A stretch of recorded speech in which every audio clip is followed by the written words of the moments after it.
Hi, Sunday from Nutritional Designs here, and we're taking pH just even another step further.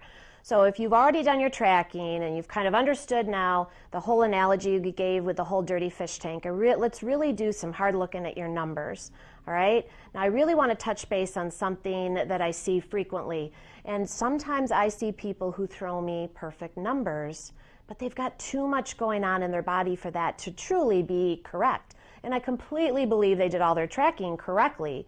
But at the same time, if those numbers are throwing, we're all good and you're like, what's the matter? I feel awful and it all looks fine. It still does mean something. Now, I really haven't touched too much on an 8. An 8, when I do pH tracking, is very rare. I have hardly ever seen it. I think I've only seen maybe 2 or 3 times all the years I've been doing this, somebody throwing me 8s at every reading. But classically, 8s at every reading is somebody who literally the filter in the fish tank is not working at all. So those people can't flush ammonia from their body. Ammonia is just a byproduct of you making energy at a cellular level. It's your body's job to get rid of it. And when it builds up, you literally feel like you're swimming in that dirty fish tank. It's a really, really, really, really bad place to be. So I don't see it often. But I do encounter people that I just call kind of ammonia holders.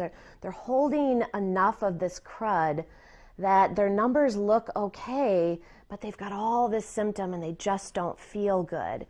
So we have to actually clean that up and get that flushed out. And there's great ways to do that. I actually ask people to do what's called an ascorbate or a ascorbate vitamin C flush, not ascorbic acid, ascorbate, and actually have you flush that ammonia out. And then we really watch and monitor those numbers and see what else is going on and truly get a pH. I've had many encounters with this when people are having certain issues, and then all of a sudden they're like, why did this event happen to me?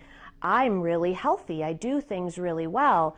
And we find they had great numbers. We do the ascorbate flush. We really clear and make sure that all that stuff has left their system, and we find they're running 5.5, 6.0, and we truly get their pH numbers. So then we have to add the right balance of minerals back in, and usually we can pop that back on into a healthy place. It's just a fact of some people. So this is kind of a unique situation, but it does happen, and I do see it sometimes more frequently than not. So I do want to have you understand that even if your numbers look fine, it means something, and we'll continue to talk about it. So keep watching my blogs, and we'll keep expanding on this even further. Until then, be well.